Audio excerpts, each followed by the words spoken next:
The support of the bikers, right. I think if you have the military and the police, I don't know if we're going to need the bikers, but okay. I have the tough people, but they don't play it tough until the Democrats go to a certain point, and then it would be very bad. This is the Heritage Foundation president. That's like the #1 Republican. The king of Project 2025. Okay, well, that's kind of a bullshit talking point, 2025, but we don't have to go to there now. But he is, the Heritage Foundation is the main conservative think tank.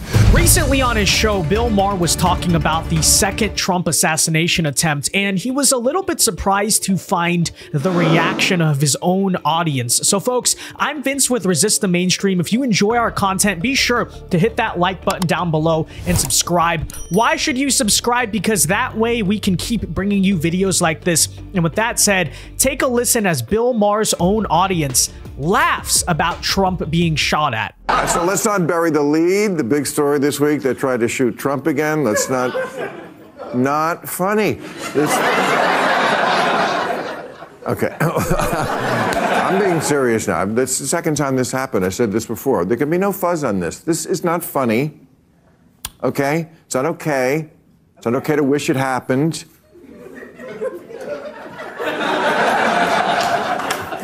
Well, this is a problem.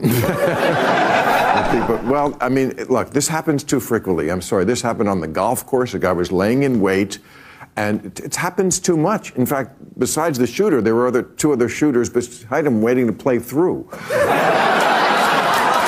has got to stop.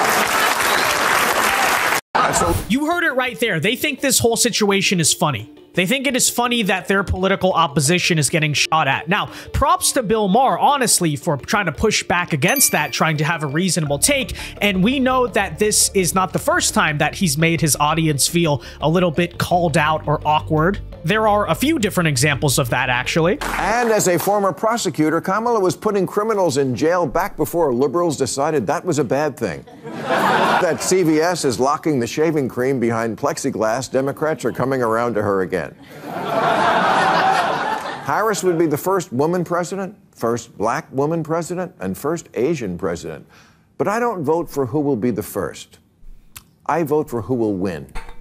And for whatever reason, Harris has never been popular. You can count the number of delegates she won in the 2020 primaries on one hand, as long as that hand has no fingers. In 3 years as vice president, she's been quieter than an electric car. And like an electric car, your MAGA uncle can't explain why she fills him with homicidal rage. She just does. Sometimes life isn't fair. It's not fair that she's not popular. She's intelligent and accomplished, and in fact was put in charge of the border. And look at how... Okay, bad example. So yeah, but with all of that said, I want you to keep in mind that this is how that episode of Bill Maher started. It started with Bill Maher's own audience trying to laugh off the Trump assassination attempt, and Bill kind of being shocked or surprised by that. And I find that to be highly ironic when you hear something that Bill tried to argue later in the show. Take a listen. There's only one side. There should be no false equivalency here that uses the kind of rhetoric that they use. Like, I remember Trump's here, I dug it up, the tough people. I can tell you, I have the support of the police, the support of the military, and then he brings up the bikers.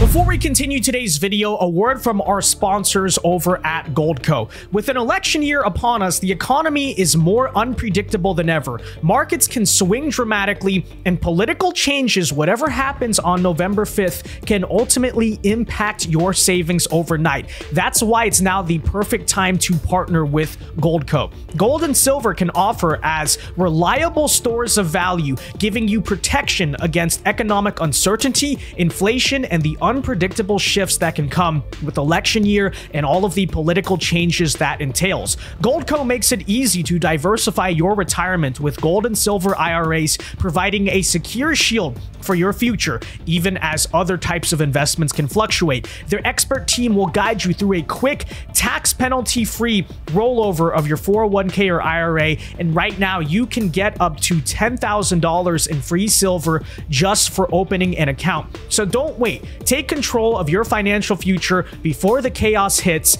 at rtmgold.com. Again, that is rtmgold.com. Thanks to Goldco for supporting the channel. The support of the bikers, right. I think if you have the military and the police, I don't know if we're going to need the bikers, but okay. I have the tough people, but they don't play it tough until the Democrats go to a certain point, and then it would be very bad. This is the Heritage Foundation president. That's like the #1 Republican. The king of Project 2025. Okay, well, that's kind of a bullshit talking point, 2025, but we don't have to go to there now. But he is, the Heritage Foundation is the main conservative think tank. We are in the process of the second American Revolution, which will remain bloodless if the left allows it to be. You don't hear that from the other side, this idea of, look, we don't want to have to kill you. But if you keep winning and the country keeps going your way, we will.